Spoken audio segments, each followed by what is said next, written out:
The Gambler, by Fyodor Dostoevsky, translated by C.J. Hogarth. Chapter 13.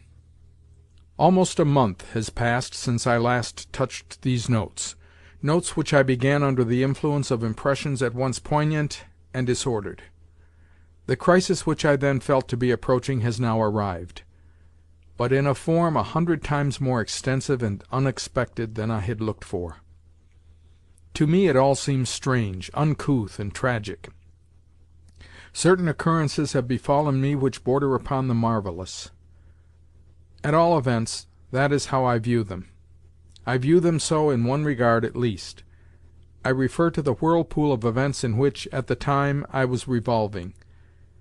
But the most curious feature of all is my relation to those events, for hitherto I had never clearly understood myself. Yet now the actual crisis has passed away like a dream. Even my passion for Polina is dead. Was it ever so strong and genuine as I thought?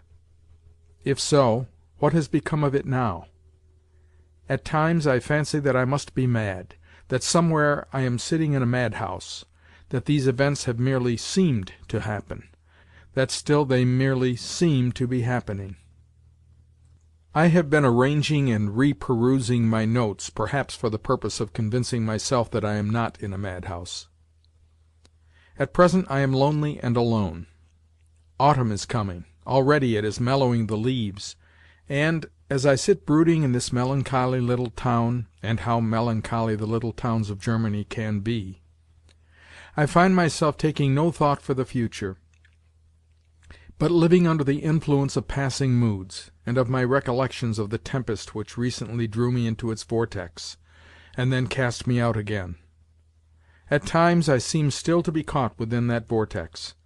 At times the tempest seems once more to be gathering, and, as it passes overhead, to be wrapping me in its folds, until I have lost my sense of order and reality, and continue whirling and whirling and whirling around.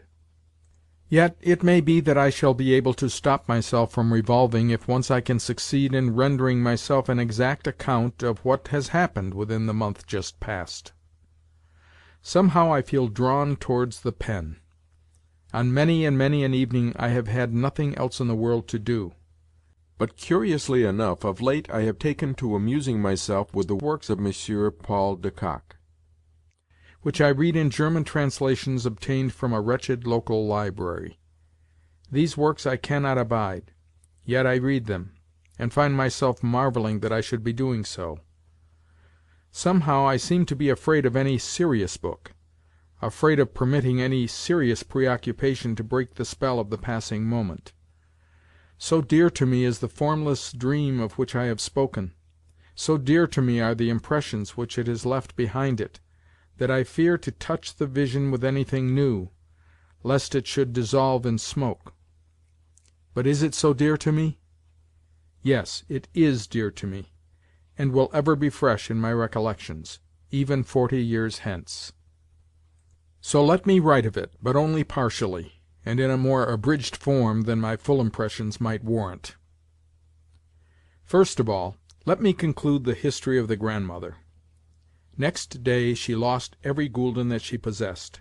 Things were bound to happen so, for persons of her type who have once entered upon that road descend it with ever-increasing rapidity, even as a sledge descends a toboggan slide. All day until 8 o'clock that evening did she play, and, though I personally did not witness her exploits, I learnt of them later through report. All that day Potapitch remained in attendance upon her, but the Poles who directed her play she changed more than once. As a beginning she dismissed her Pole of the previous day, the Pole whose hair she had pulled, and took to herself another one, but the latter proved worse even than the former, and incurred dismissal in favor of the first Pole, who during the time of his unemployment had nevertheless hovered around the grandmother's chair, and from time to time obtruded his head over her shoulder. At length the old lady became desperate, for the second Pole, when dismissed, imitated his predecessor by declining to go away, with the result that one Pole remained standing on the right of the victim, and the other on her left, from which vantage points the pair quarrelled, abused each other concerning the stakes and rounds, and exchanged the epithet "ladek" (rascal), and other Polish terms of endearment. Finally, they effected a mutual reconciliation, and, tossing the money about anyhow, played simply at random.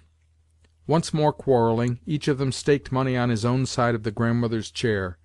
For instance, the one Pole staked upon the red, and the other one upon the black, until they had so confused and browbeaten the old lady that, nearly weeping, she was forced to appeal to the head croupier for protection, and to have the two Poles expelled. No time was lost in this being done, despite the rascals' cries and protestations that the old lady was in their debt, that she had cheated them, and that her general behaviour had been mean and dishonourable. The same evening the unfortunate Potapitch related the story to me with tears, complaining that the two men had filled their pockets with money (he himself had seen them do it), which had been shamelessly pilfered from his mistress. For instance, one Pole demanded of the Grandmother 50 gulden for his trouble, and then staked the money by the side of her stake. She happened to win, whereupon he cried out that the winning stake was his, and hers the loser. As soon as the two Poles had been expelled, Potapitch left the room and reported to the authorities that the men's pockets were full of gold, and, on the Grandmother also requesting the head croupier to look into the affair, the police made their appearance, and despite the protests of the Poles, who indeed had been caught red-handed, their pockets were turned inside out, and the contents handed over to the Grandmother. In fact, in view of the circumstance that she lost all day, the croupiers and other authorities of the Casino showed her every attention, and on her fame spreading through the town, visitors of every nationality, even the most knowing of them, the most distinguished, crowded to get a glimpse of la vieille Comtesse Russe, tombée en enfance, who had lost so many millions. Yet with the money which the authorities restored to her from the pockets of the Poles, the Grandmother effected very, very little, for there soon arrived to take his countryman's place a third Pole, a man who could speak Russian fluently, was dressed like a gentleman, albeit in lackeyish fashion, and sported a huge moustache. Though polite enough to the old lady, he took a high hand with the bystanders. In short, he offered himself less as a servant than as an entertainer. After each round he would turn to the old lady and swear terrible oaths to the effect that he was a Polish gentleman of honour, who would scorn to take a kopeck of her money; and, though he repeated these oaths so often that at length she grew alarmed, he had her play in hand, and began to win on her behalf, wherefore she felt that she could not well get rid of him. An hour later the two Poles, who earlier in the day had been expelled from the Casino, made a reappearance behind the old lady's chair, and renewed their offers of service, even if it were only to be sent on messages. But from Potapitch I subsequently had it that between these rascals and the said gentleman of honour there passed a wink, as well as that the latter put something into their hands. Next, since the Grandmother had not yet lunched, she had scarcely for a moment left her chair, one of the two Poles ran to the restaurant of the Casino, and brought her thence a cup of soup, and afterwards some tea. In fact, both the Poles hastened to perform this office. Finally, towards the close of the day, when it was clear that the Grandmother was about to play her last bank-note, there could be seen standing behind her chair no fewer than 6 natives of Poland, persons who as yet had been neither audible nor visible; and as soon as ever the old lady played the note in question, they took no further notice of her, but pushed their way past her chair to the table, seized the money, and staked it, shouting and disputing the while, and arguing with the gentleman of honour, who also had forgotten the Grandmother's existence, as though he were their equal. Even when the Grandmother had lost her all, and was returning, about 8 o'clock, to the hotel, some 3 or 4 Poles could not bring themselves to leave her, but went on running beside her chair, and volubly protesting that the Grandmother had cheated them, and that she ought to be made to surrender what was not her own. Thus the party arrived at the hotel, whence presently the gang of rascals was ejected neck and crop. According to Potapitch's calculations, the Grandmother lost, that day, a total of 90,000 roubles, in addition to the money which she had lost the day before. Every paper security which she had brought with her, 5% bonds, internal loan scrip, and what not, she had changed into cash. Also, I could not but marvel at the way in which, for 7 or 8 hours at a stretch, she sat in that chair of hers, almost never leaving the table. Again, Potapitch told me that there were 3 occasions on which she really began to win, but that, led on by false hopes, she was unable to tear herself away at the right moment. Every gambler knows how a person may sit a day and a night at cards without ever casting a glance to right or to left. Meanwhile, that day some other very important events were passing in our hotel. As early as 11 o'clock, that is to say, before the Grandmother had quitted her rooms, the General and De Griers decided upon their last stroke. In other words, on learning that the old lady had changed her mind about departing, and was bent on setting out for the Casino again, the whole of our gang, Polina only excepted, proceeded en masse to her rooms, for the purpose of finally and frankly treating with her. But the General, quaking and greatly apprehensive as to his possible future, overdid things. After half an hour's prayers and entreaties, coupled with a full confession of his debts and even of his passion for Mlle. Blanche, yes, he had quite lost his head, he suddenly adopted a tone of menace, and started to rage at the old lady, exclaiming that she was sullying the family honour, that she was making a public scandal of herself, and that she was smirching the fair name of Russia. The upshot was that the Grandmother turned him out of the room with her stick. It was a real stick, too. Later in the morning he held several consultations with De Griers, the question which occupied him being, "Is it any way possible to make use of the police, to tell them that this respected but unfortunate old lady has gone out of her mind, and is squandering her last kopeck, or something of the kind? In short, is it in any way possible to engineer a species of supervision over, or of restraint upon, the old lady?" De Griers, however, shrugged his shoulders at this, and laughed in the General's face, while the old warrior went on chattering volubly, and running up and down his study. Finally De Griers waved his hand, and disappeared from view, and by evening it became known that he had left the hotel, after holding a very secret and important conference with Mlle. Blanche. As for the latter, from early morning she had taken decisive measures, by completely excluding the General from her presence, and bestowing upon him not a glance. Indeed, even when the General pursued her to the Casino, and met her walking arm in arm with the Prince, he, the General, received from her and her mother not the slightest recognition. Nor did the Prince himself bow. The rest of the day Mademoiselle spent in probing the Prince, and trying to make him declare himself. But in this she made a woeful mistake. The little incident occurred in the evening. Suddenly Mlle. Blanche realized that the Prince had not even a copper to his name, but, on the contrary, was minded to borrow of her money wherewith to play at roulette. In high displeasure she drove him from her presence, and shut herself up in her room. The same morning I went to see, or rather to look for, Mr. Astley, but was unsuccessful in my quest.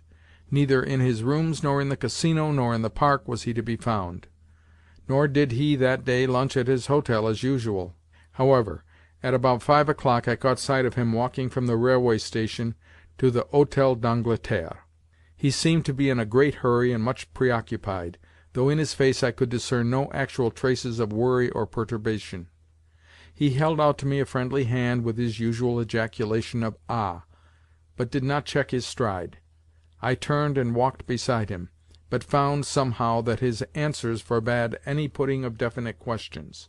Moreover, I felt reluctant to speak to him of Polina, nor, for his part, did he ask me any questions concerning her, although on my telling him of the Grandmother's exploits, he listened attentively and gravely, and then shrugged his shoulders. "She is gambling away everything that she has," I remarked. "Indeed! She arrived at the Casino even before I had taken my departure by train, so I knew she had been playing. If I should have time I will go to the Casino to-night and take a look at her. The thing interests me." "Where have you been to-day?" I asked, surprised at myself for having as yet omitted to put to him that question. "To Frankfurt." "On business?" "On business." What more was there to be asked after that? I accompanied him until, as we drew level with the Hôtel des Quatre Saisons, he suddenly nodded to me and disappeared. For myself, I returned home, and came to the conclusion that, even had I met him at 2 o'clock in the afternoon, I should have learnt no more from him than I had done at 5 o'clock, for the reason that I had no definite question to ask. It was bound to have been so. For me to formulate the query which I really wished to put was a simple impossibility. Polina spent the whole of that day either in walking about the park with the nurse and children, or in sitting in her own room. For a long while past she had avoided the General, and had scarcely had a word to say to him, scarcely a word, I mean, on any serious topic. Yes, that I had noticed. Still, even though I was aware of the position in which the General was placed, it had never occurred to me that he would have any reason to avoid her, or to trouble her with family explanations. Indeed, when I was returning to the hotel, after my conversation with Astley, and chanced to meet Polina and the children, I could see that her face was as calm as though the family disturbances had never touched her. To my salute she responded with a slight bow, and I retired to my room in a very bad humour. Of course, since the affair with the Burmergelms, I had exchanged not a word with Polina, nor had with her any kind of intercourse. Yet I had been at my wits' end, for as time went on there was arising in me an ever-seething dissatisfaction. Even if she did not love me, she ought not to have trampled upon my feelings, nor to have accepted my confessions with such contempt, seeing that she must have been aware that I loved her. Of her own accord she had allowed me to tell her as much. Of course the situation between us had arisen in a curious manner. About 2 months ago I had noticed that she had a desire to make me her friend, her confidant; that she was making trial of me for the purpose, but for some reason or another the desired result had never come about, and we had fallen into the present strange relations which had led me to address her as I had done.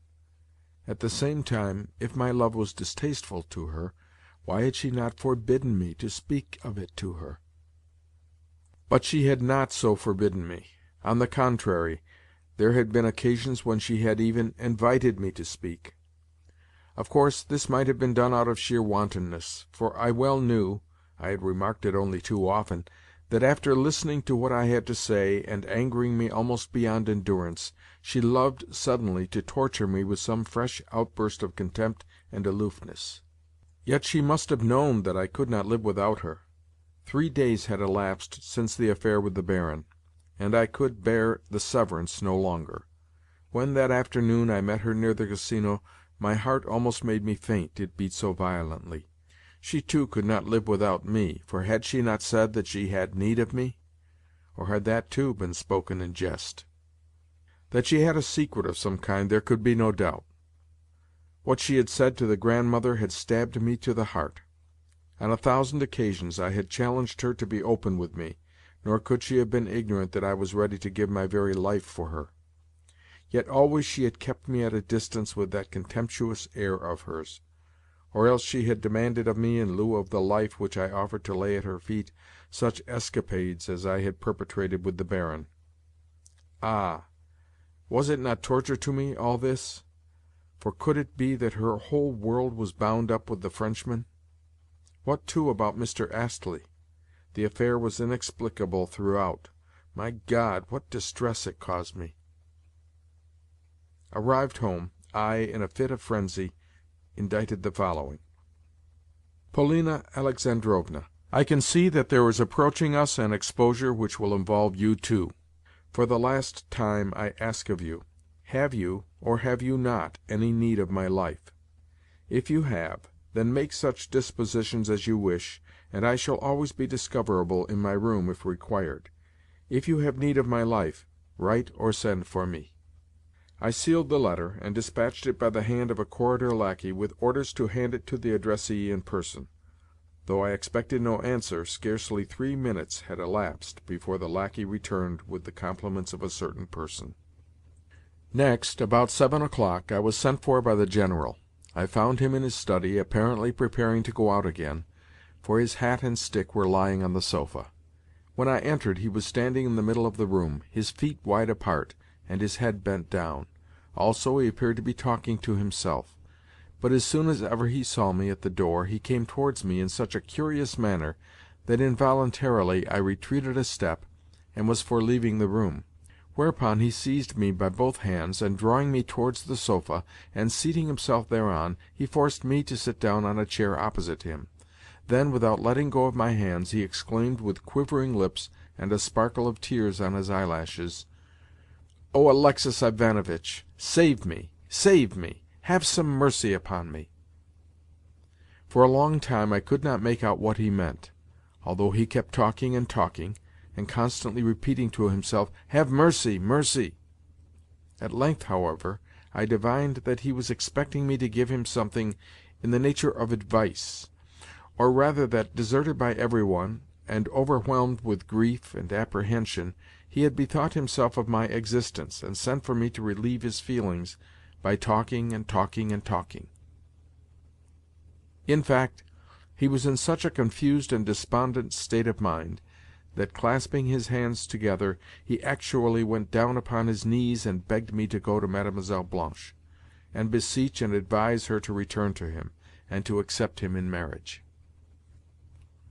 "But, General," I exclaimed, "possibly Mlle. Blanche has scarcely even remarked my existence. What could I do with her?" It was in vain that I protested, for he could understand nothing that was said to him. Next he started talking about the grandmother, but always in a disconnected sort of fashion, his one thought being to send for the police. "In Russia," he said, suddenly boiling over with indignation, "or in any well-ordered state where there exists a government, old women like my mother are placed under proper guardianship. Yes, my good sir," he went on, relapsing into a scolding tone as he leapt to his feet and started to pace the room. "Do you not know this?" He seemed to be addressing some imaginary auditor in the corner. "Do you not know this, that in Russia old women like her are subjected to restraint, the devil take them?" Again he threw himself down upon the sofa. A minute later, though sobbing and almost breathless, he managed to gasp out that Mlle. Blanche had refused to marry him, for the reason that the grandmother had turned up in place of a telegram, and it was therefore clear that he had no inheritance to look for. Evidently he supposed that I had hitherto been in entire ignorance of all this. Again, when I referred to De Griers, the General made a gesture of despair. "He has gone away," he said, "and everything which I possess is mortgaged to him. I stand stripped to my skin. Even of the money which you brought me from Paris, I know not if 700 francs be left.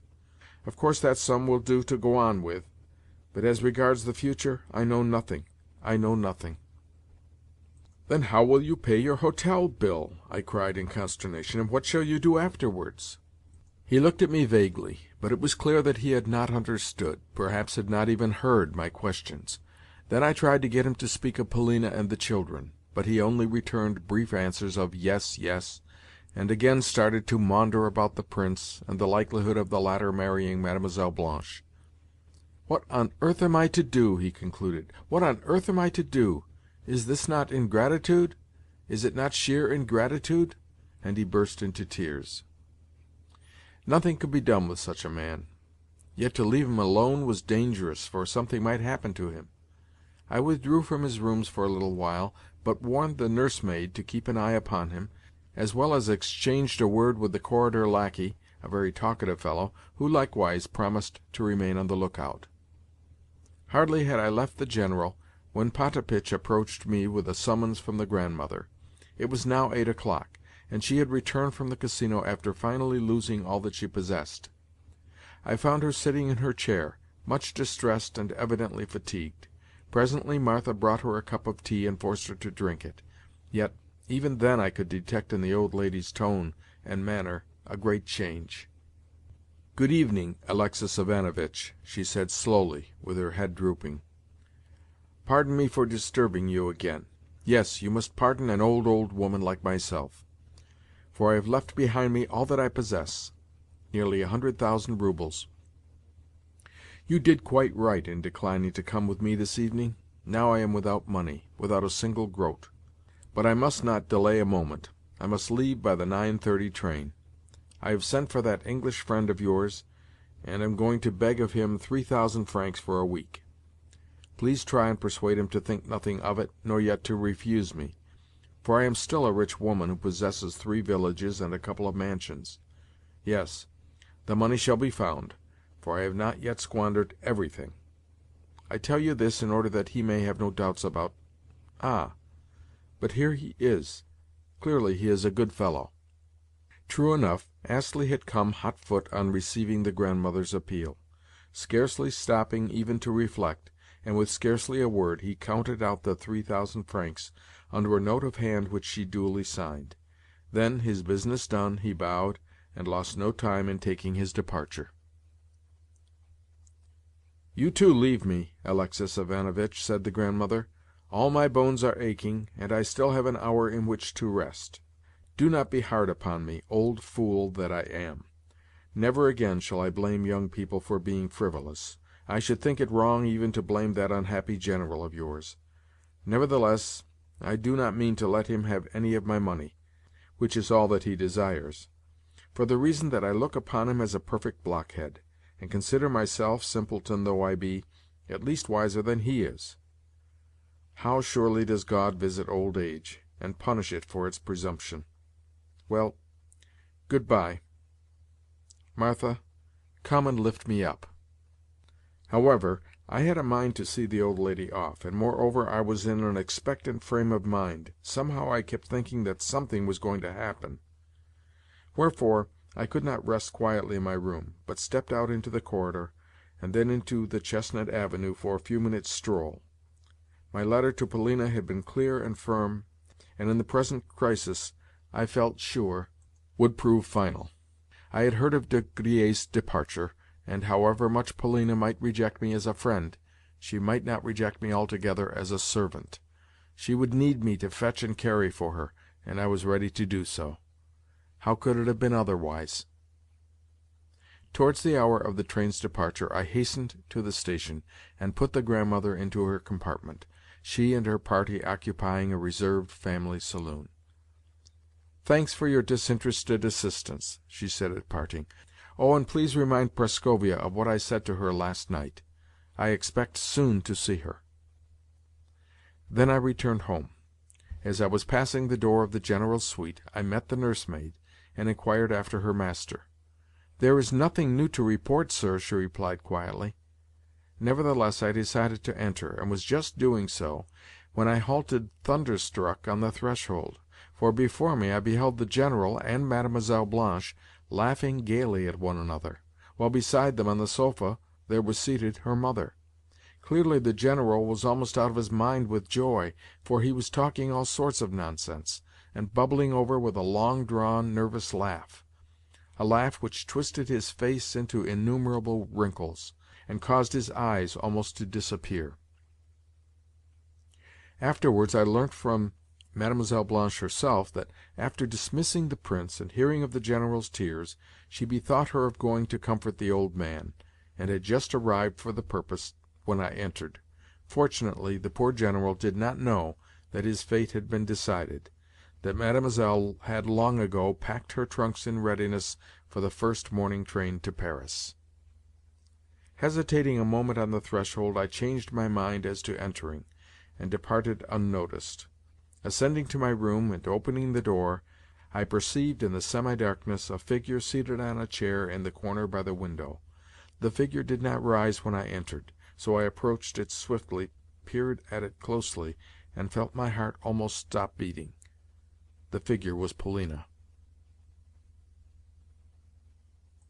End of Chapter 13. Recording by Bill Borst.